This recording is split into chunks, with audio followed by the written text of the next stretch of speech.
అమెరికాలో పుట్టిన ఆమె అటు అంతరిక్షంలోకి ఇటు సముద్రపు లోతుల్లోకి అలవోకగా వెళ్లిపోతుంది.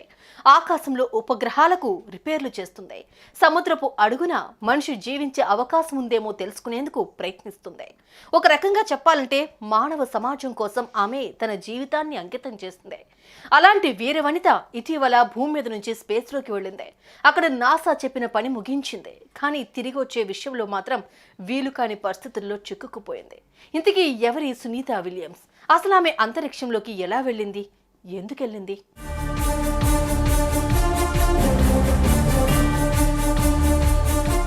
భూమి మీదే కాదు, భవిష్యత్తులో చంద్రుడి మీదో లేదంటే ఇతర గ్రహాల మీదో నివసించాలన్నది మనిషి ఆలోచన. ఆ క్రమంలో ఆయా గ్రహాల మీద జీవించాలంటే మనిషి జీవించడానికి ప్రధాన అవసరాలైన నీరు, ఆహారం ఎలా ఉత్పత్తి చేసుకోవాలి? Master minds, the pride of India. Inter, MPC, BiPC, MEC, CEC చదివిన విద్యార్థులకు సీఏ మరియు సిఎంఏ ఫౌండేషన్ కొరకు నూతన బ్యాచెస్ ప్రారంభం. ఎలాంటి మొక్కలు ఆ గ్రహాల మీద పెరుగుతాయి, అతని ఆరోగ్య పరిస్థితి అక్కడ ఎలా ఉంటుంది అన్న రకరకాల విషయాల మీద నిరంతరం పరిశోధనలు చేసేందుకు ఓ 14 దేశాలు కలిసి ఇంటర్నేషనల్ స్పేస్ స్టేషన్ను ఓ 25 సంవత్సరాల క్రితం రూపొందించాయి. భూమికి 408 కిలోమీటర్ల దూరంలో భారరహిత స్థితిలో ఈ స్పేస్ స్టేషన్ భూమి చుట్టూ తిరుగుతుంటుంది. ఇందులో నాసాలో పూర్తిస్థాయి శిక్షణ పొందిన పలు దేశాలకు చెందిన వ్యోమగాములు నెలల పాటు ఉంటూ ప్రయోగాలు చేస్తుంటారు. ఒక్కో వ్యోమగామి గరిష్టంగా 6 నెలలు ఈ స్పేస్ రీసెర్చ్ స్టేషన్లో పనిచేస్తారు. కొంతమంది వ్యోమగాములు మాత్రం ఈ ISS లోకి వెళ్లి తాత్కాలికంగా ఉండి మళ్లీ తిరిగొస్తుంటారు. ఈ క్రమంలోనే భారతీయ సంతతి ఆడబడుచు సునీతా విలియమ్స్ మరో వ్యోమగామి విల్మోర్తో కలిసి జూన్ 5న Boeing Starliner spacecraft లో అక్కడకు చేరుకున్నారు. అక్కడ ఇతర వ్యోమగాములతో కలిసి కొన్ని ప్రయోగాలు నిర్వహించి ఓ 8 రోజుల తర్వాత ఆమె భూమి మీదకు తిరుగు ప్రయాణం కావాల్సిందే. అయితే స్టార్ లైనర్ లో కొన్ని సాంకేతిక సమస్యలు గుర్తించిన నాసా సైంటిస్టులు ఆ ప్రయాణాన్ని ఓ 15 రోజులు అంటే జూన్ 26కు వాయిదా వేశారు.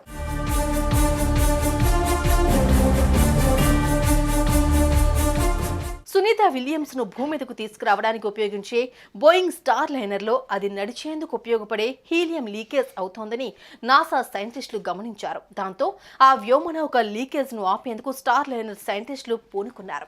రాత్రింబవళ్లు కృషి చేస్తున్నారు. అయితే ఎందుకో వారి ప్రయత్నాలు ఫలించడం లేదు. దీంతో జూన్ 26 నుంచి సునీతా విలియమ్స్ ప్రయాణం జూలై 6కు వాయిదా పడింది. మరి ఆ రోజునైనా ఆమె ప్రయాణం మొదలవుతుందా లేదా అన్నది స్టార్ లైనర్ వ్యోమనౌక ప్రయాణాన్ని నిర్దేశించే సైంటిస్టులు గ్యారంటీ ఇవ్వలేకపోతున్నారు. అటు స్టార్ లైనర్ ఇంధన సామర్థ్యం 45 రోజులు మాత్రమే ఉంటుంది. ఇప్పటికే 30 రోజులు పూర్తయ్యాయి. ఇంకా 15 రోజుల సమయం మాత్రమే ఉంది. ఈలోగా సునీతా విలియమ్స్ భూమికి చేరుకోవాల్సిందే. ఆ లోపల స్టార్ లైనర్ ఇంధన లీకేజ్ సమస్య రెక్టిఫై అవుతుందా లేదా అన్నది ఓ ప్రశ్నగానే మిగిలిపోయింది. ఈ నేపథ్యంలో ఈ లోపలే స్టార్ లైనర్ బాగైతే సరే, లేదంటే వేరే స్పేస్ క్రాఫ్ట్ ను ISS కు పంపించేందుకు నాసా ఇప్పటికే సిద్ధం చేసిందని ఇస్రో చైర్మన్ సోమనాథ్ మీడియాకు వెల్లడించారు. ఈ స్టార్ లైనర్ వాడు ఇంకొక రాకెట్ ని ఇంకొక స్పేస్ షటిల్ పంపించడానికి, క్యాప్సూల్ పంపించడానికి రెడీగా ఉన్నారేమో అని అనుమానం. మనకి చెప్పట్లేదు. సడన్గా రేపో ఎల్లుండో 3 రోజుల్లో ఇంకొక రాకెట్ లాంచ్ చేసి అక్కడికి పంపించి దాన్ని దీంట్లో పంపిస్తారు. ఎలా అంటే రోడ్డు మీద మీరు కారు వెళ్తోంది, యాజ్ పర్ ఇప్పుడు ఊబర్ కానీ ఓలాల్లోనూ ఏదన్నా పోతే ఫోన్ చేస్తే, అమెరికాలో ఉంది మరి ఇక్కడ ఉందో లేదో నాకు తెలియదు, వెంటనే ఇంకో కార్ వచ్చి పికప్ చేసుకుంటుంది, దాన్ని వాళ్లే తీసుకెళ్లి రిపేర్ చేసుకుంటారు. It is there in US. Many viewers may be knowing about that. అలాగే దీన్ని తీసుకెళ్ళిస్తే ఇది కొత్త రకమైన అద్భుతమైన ప్రక్రియ ఇంటర్నేషనల్ స్పేస్ సైంటిస్టులు కానీ నేను చెప్పగలను. ఇదే కానీ జరిగితే రాబోయే 2-3 రోజుల్లో పెట్టి వాళ్ళని క్షేమంగా దీంట్లో పెట్టి ఆ పాత దాన్ని అలాగే అట్టి పెడతారు. ఈ కొత్తది తీసుకెళ్తున్నప్పుడు దానికి కావాల్సిన సామగ్రి అన్ని తీసుకెళ్తున్నారేమో.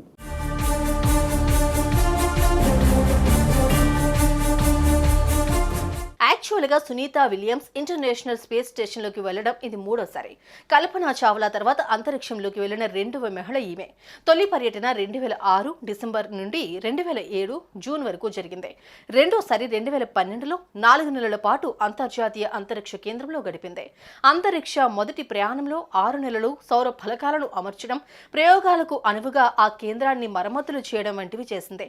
రెండవసారి ఆర్బిటింగ్ ప్రయోగశాలపై పరిశోధనలు జరిపి ఆ ఫలితాలను నాసాకు సమర్పించడంలో మంచి ప్రతిభా పాఠవాలను కనబరిచింది. అయితే అంతరిక్షంలో ఎక్కువ కాలం ఉంటే ఆమె వయస్సు రీత్యా ఆమెకు ఎముకల బలహీనత, కిడ్నీల ఫెయిల్యూర్, మూత్రపిండాల్లో రాళ్లు లాంటివి ఏర్పడడమే కాకుండా ఆ సమస్యలు ఆమెను జీవితాంతం వెంటాడతాయన్న భయాన్ని నాసా సైంటిస్టులు వ్యక్తం చేస్తున్నారు. సో ఆమెతో పాటు వెళ్లిన విల్మోర్ను క్షేమంగా భూమి మీదకు తీసుకొచ్చేందుకు ప్రత్యామ్నాయాలను వినియోగించే పనిలో నిమగ్నమయ్యారు. ప్రపంచ సంక్షేమం కోసం తమ జీవితాలనే ఫలంగా పెట్టి జీవిస్తున్న ఈ అంతరిక్ష యోధులు క్షేమంగా రావాలని అందరం కోరుకుందాం. ఈ వారంలోనే ఆ శుభవార్తను విందాం. సుమన్ టీవీలో మీ పర్సనల్ అండ్ బిజినెస్ ప్రమోషన్స్ కోసం కింది నెంబర్కి కాంటాక్ట్ చేయండి.